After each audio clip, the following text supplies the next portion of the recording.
جو لوگ کافر ہیں یعنی اہل کتاب اور مشرک وہ دوزخ کی آگ میں پڑیں گے اور ہمیشہ اسی میں رہیں گے. یہ لوگ سب مخلوق سے زیادہ برے ہیں. بے شک جو لوگ ایمان لائے اور نیک عمل کرتے رہے وہ تمام خلقت سے بہتر ہیں.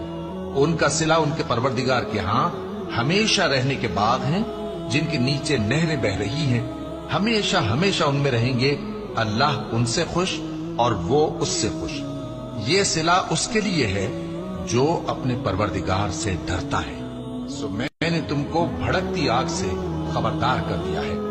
اس میں وہی داخل ہوگا جو بڑا بدبخت ہے جس نے جھٹلایا اور منہ پھیرا، اور جو بڑا پرہیزگار ہے وہ اس سے بچا لیا جائے گا.